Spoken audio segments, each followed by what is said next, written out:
Bonjour, ici Marc-Antoine au centre du VR à Saint-Nicolas. Aujourd'hui, on va faire la démonstration d'un Axis 24.1. On va commencer par faire une tournée à l'extérieur pour ensuite se diriger dans l'unité. On commence en avant, on a un coffre de rangement. Dans chaque compartiment de coffre, on va avoir de l'éclairage. Même chose ici, on a un coffre qui fait la longueur. Une prise de courant extérieur qui, 120 volts, elle va fonctionner lorsque le motorisé va être en fonction ou que la génératrice va être en marche. En bas, on a un Quick Connect de propane, donc pour connecter soit un barbecue ou un foyer extérieur. Ce qu'on voit ici, c'est la sortie de la fournaise qui fonctionne au propane. Le chauffe-eau, lui, est de type instantané, donc on n'a plus de réservoir. Lui va chauffer l'eau à la demande. On doit mettre l'interrupteur à on ici. Et par la suite, à l'intérieur, on a un module complémentaire pour gérer la température. Ce qu'on voit là, c'est l'emplacement pour remplir notre réservoir d'eau fraîche. Donc, lorsqu'on veut fonctionner en mode autonomie, où on va arrêter sur la route pour avoir de l'eau, on doit remplir notre réservoir et mettre la pompe à eau en marche. On a une douchette extérieure Quick Connect, donc le tuyau est enroulé tout autour ici. Ce qu'on voit là, c'est une prise pour installer un panneau solaire portatif. Donc, le motorisé est préfilé en conséquence. L'important, c'est que si on connecte un panneau solaire, il doit avoir un régulateur de courant intégré. À l'arrière, on a un coffre qui fait bord en bord de l'unité avec une prise de courant. On va avoir 3 panneaux d'accès différents pour ce coffre. À l'arrière, l'échelle pour accéder au toit, on va recommander de monter sur le toit au moins une fois aux 3 mois pour s'assurer que les joints d'étanchéité sont encore bons et que le toit n'est pas endommagé. Ce qu'on veut, c'est prévenir les infiltrations d'eau. On a aussi une caméra de recul intégrée à l'unité. Le coffre d'accès au rangement qui se trouve derrière. On a aussi un attelage de 2 pouces, donc soit pour mettre un coffre de rangement, un rack à vélo ou atteler une remorque. Pour la remorque, on a les connexions électriques 7 brins et 4 brins juste à la droite. Ce qu'on voit ici, c'est le panneau d'accès à la génératrice. Donc, lorsqu'on retire le panneau de la façade, on peut la décoller d'ici. On va pouvoir vérifier notre niveau d'huile aussi. On a le bouton à l'intérieur pour la mettre en fonction. Le véhicule fonctionne à l'essence ordinaire. Ce qu'on voit ici, c'est le tank flush. Donc, le tank flush, lui, ce qu'il permet de faire, c'est de rincer notre réservoir d'eau noire, qui est l'eau de la toilette, quand on commence à avoir des mauvaises odeurs qui s'accumulent. La manière de procéder, on va connecter l'eau ici, on ouvre l'eau, puis à l'aide de jet, ça va dissoudre les solides à l'intérieur. Très important, il ne faut pas oublier l'eau connectée ici, car ça va monter dans le réservoir au point de déborder par la toilette à l'intérieur. L'emplacement pour connecter le motorisé est là, prise 30 A, 120 volts. Et on a prise coaxiale pour la télévision. Le CT Water Connection, donc c'est là qu'on va connecter l'eau de la ville ou du camping quand c'est disponible. On a une douchette extérieure avec l'eau chaude et l'eau froide. Coffre, en fait, c'est simplement un panneau d'accès pour un de nos réservoirs d'eau usée. Pour le système de vidange des égouts, donc on a l'emplacement pour connecter notre tuyau et on a une valve noire et une valve grise. Lorsqu'on va effectuer la vidange, on va toujours commencer par ouvrir la valve noire en premier, qui est l'eau de la toilette. Quand c'est vide, on va ouvrir la valve grise pour effectuer le rinçage de la tuyauterie. Quand tout est vide, on referme les valves et on remet notre capuchon. Le panneau plus loin, c'est notre réservoir de propane. Donc, on a la valve ici pour ouvrir et fermer les gaz. Et on a aussi un indicateur de niveau. On peut le voir de l'intérieur aussi. Ici, c'est un coffre supplémentaire. Sur les Axis, on a une clé qui est fournie pour débarrer la serrure. On va pouvoir relever le panneau pour accéder à notre remplissage du réservoir de la vitre. Et on va avoir la batterie moteur qui se trouve du côté gauche. Maintenant, on va se diriger à l'intérieur.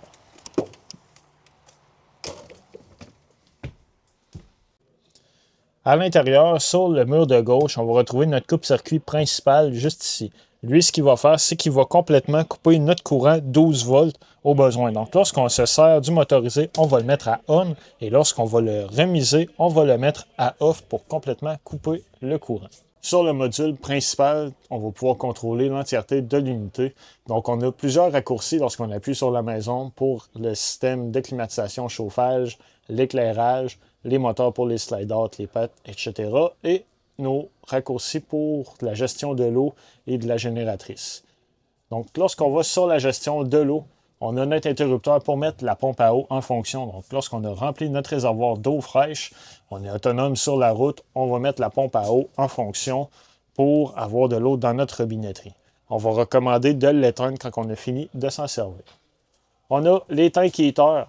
Les tank heaters, ce sont des pads chauffants qui sont collés sous les réservoirs d'eau grise et noire pour maintenir une température dans ceux-ci lorsqu'il fait sous zéro à l'extérieur. On ne veut pas que nos eaux usées gèlent, on veut être capable d'en faire la vidange, donc on va venir mettre en fonction nos tank heaters. Ici, c'est l'indication réservoir d'eau fraîche, eau grise et eau noire. En dessous, c'est le contrôle pour nos différents moteurs. Donc, on va pouvoir ouvrir et fermer l'auvent. En ce moment, on ne peut pas ouvrir le slide-out car on doit mettre la clé à on et appliquer le frein à pied. On a aussi le contrôle pour les pattes stabilisatrices qui se trouvent à l'arrière du véhicule et le lit qui se trouve au-dessus du siège passager et conducteur. Donc, c'est ici qu'on va pouvoir le monter et le baisser.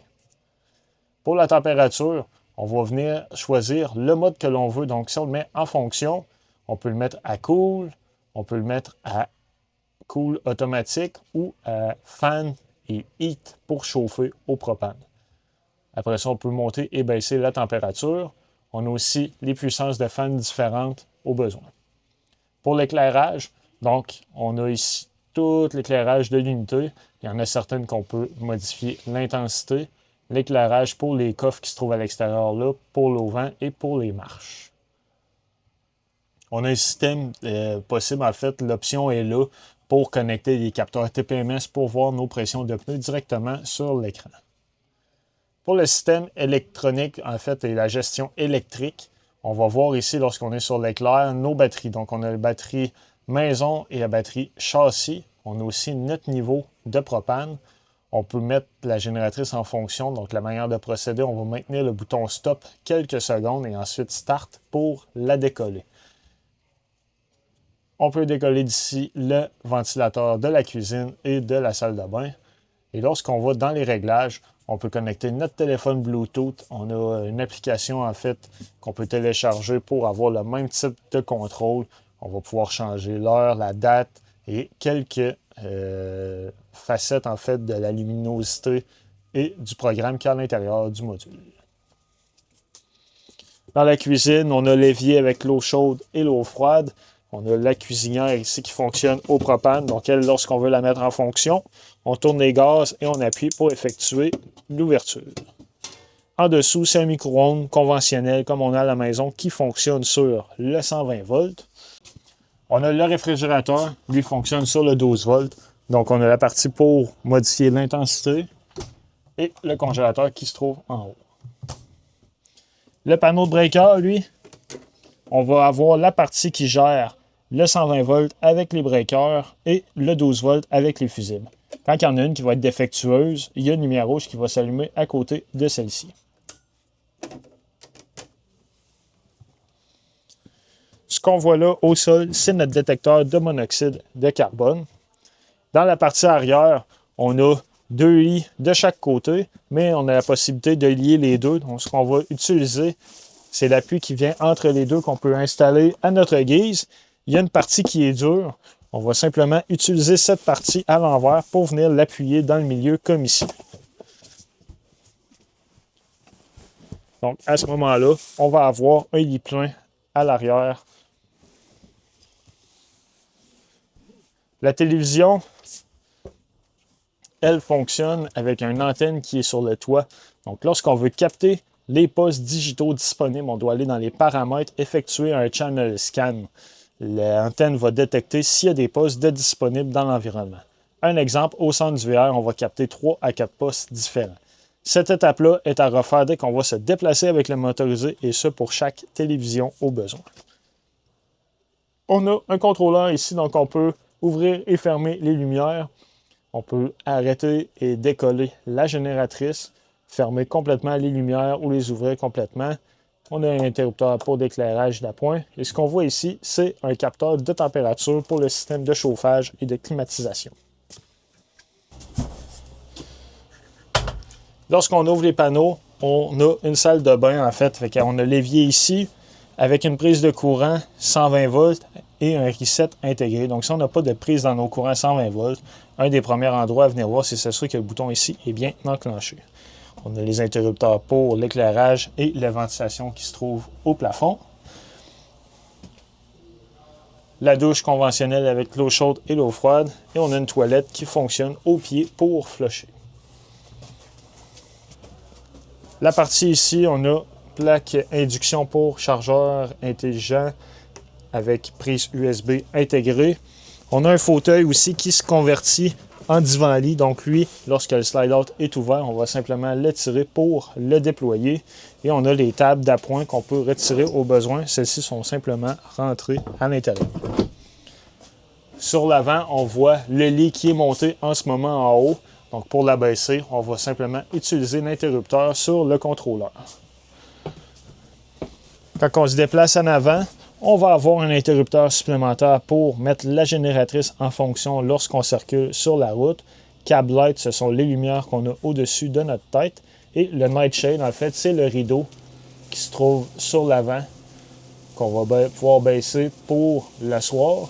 Celui-ci va s'arrêter environ à cette hauteur-là. Lorsqu'on circule sur la route, c'est une sécurité pour ne pas obstruer la vue. De l'autre côté, on a un bouton Emergency Start. On va pouvoir utiliser ce bouton-là, un exemple qu'on arrive pour décoller le moteur et qu'on n'a plus de batterie, on n'a plus de courant en fait pour le faire décoller. On va maintenir le bouton appuyé, puis on va pouvoir utiliser le courant de nos batteries maison pour mettre le moteur en fonction. On a aussi le bouton pour les fog lights, miroir chauffant et l'ajustement des miroirs. Dans l'unité, il y a une pochette dans laquelle on va retrouver tous les manuels d'utilisateurs, réfrigérateur, le micro-ondes, le système de climatisation, les télévisions. Donc, on va toujours pouvoir s'y référer si on a des questions. C'est ce qui conclut la démonstration de l'Axis. Merci.